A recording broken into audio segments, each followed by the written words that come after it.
is the nicest and or weirdest gesture a fan has ever done for you?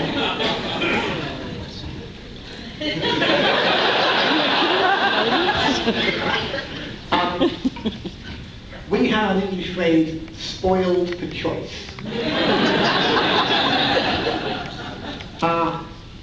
Now, we're talking fans here, so weird, as it were, goes with the territory. Strange things arrive in the post. Once my publishers phoned up in the UK and said, a package has arrived for you. Good, good, good. It's got an axe in it.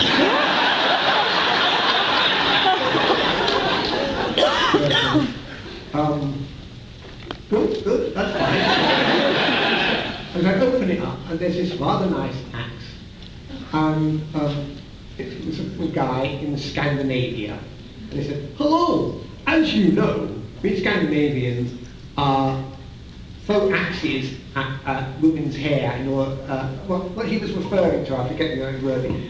If anyone's seen the Vikings, okay, there's a whole scene where the girls are stood up in front of the door and you throw axes to cut their braids off.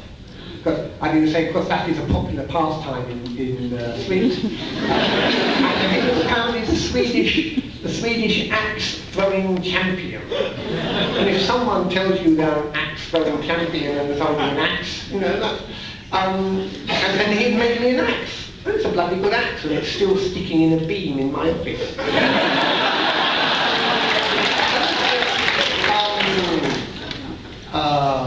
There was a cannabis cake, but we'll pass over that.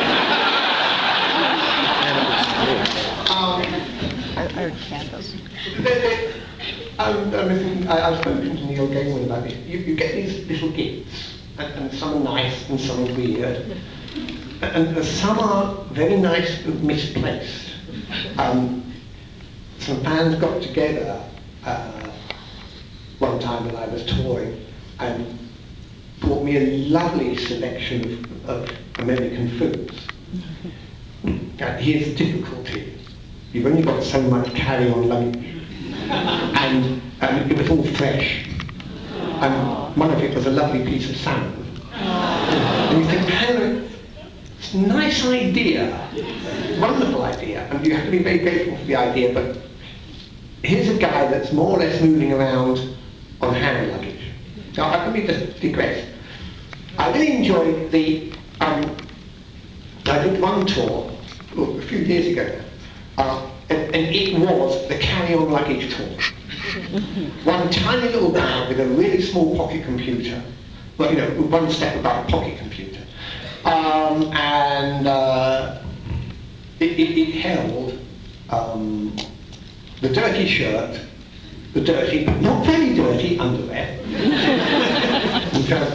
And every so often we had programmed places where I would be long enough to do laundry. It was the most minimalist signing tour that you could do, just to see if because I thought, why load a bloody big suitcase around the whole time? I think Neil actually, we did on one occasion send ahead with measurements so that the lady that met me in that city would have a black shirt and a pair of black pants for me. And I remember that one, and people kept giving me all these things, like a tiny little bag, with the posting or home and all kinds of stuff. But it was a fun tour, because I met many of your Johnny Homeland Security people. I rang all the wrong bells. First of all,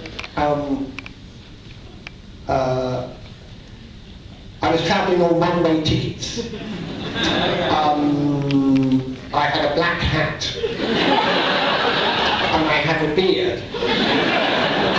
But the thing was, things weren't quite too bad at that point.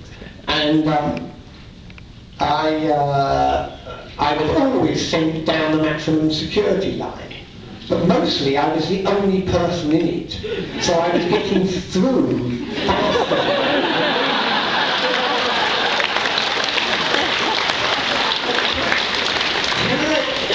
actually, in experience of travelling before and after 9/11, you guys take more crap from your government than British. I mean, you're in the land of the free. We labour under the Windsor jackboot. You kind of put up with it more. Because I've noticed both in my country and yours that since 9/11, bullying by the government officials, in fact anyone that's just putting on a fluorescent jacket, has become prevalent. That's one of the nice things about becoming a knight. I've decided to become irascible. We're putting a peach in our garden, and it's costing us like £60,000. And it's a proper stone bridge that, with pending the meteor's flight, will be there for centuries. With a proper inscription on it, and the people working on it. It might nearly be finished when we get home. Lynn and I have promised each other that neither of us would walk across the bridge until it's finished, and then we walk across it, romantic though we are, from different directions. And it's not fun. And an official turned up and said, no, you have to have a vole survey, but you might actually be forcing water voles out of their home. And he said, that will cost you £375 for someone to come along and see if there were any voles. And I said, okay, let me tell you what I'm going to do. I'm not going to pay. I'm going to cancel the bridge, which means that quite a large number of working people will be deprived of wages, and that includes the surveyor and various other people. And then I will tell newspapers what I've done. And I started getting phoned up by people, and eventually someone said, actually, there's someone here that could do it for the price of their petrons.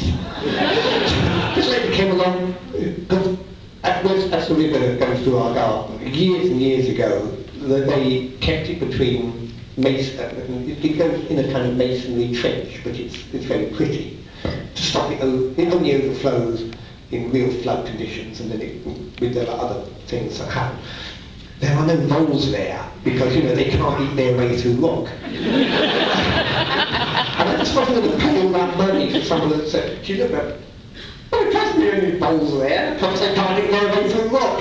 And I said, and if you make me have a vole survey, I will demand that there should be an elephant survey as well.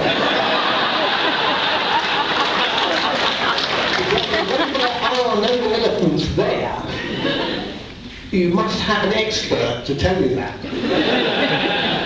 It's very strange dealing with planning regulations. We built a barn. Well, the planners always put problems in your way.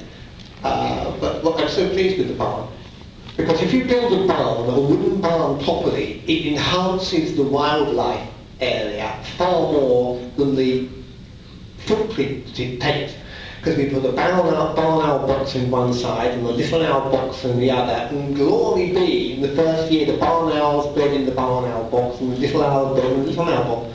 In fact, tiny little owl babies fell out, which they sometimes do, and I could go and pick them up. They run around like, picture an egg, but with a feet sticking out the front. They run around, I could pick them up, and then I could go climb up the ladder inside the barn and put them through the secret trapdoor back in there. Mum and Dad must wonder what the kids were doing. Let's do it again. And after all we had lots and lots of fights with the planning office with the thing we wanted to do. And after it was all done, without you telling us, it became a conservation area, because they were so proud of it. They were so proud of it. We were the people that built the bloody thing. I like disliking authority. And the nice thing now is that I can actually bully the bullies, because they wonder if I know a bully who's even bigger than them.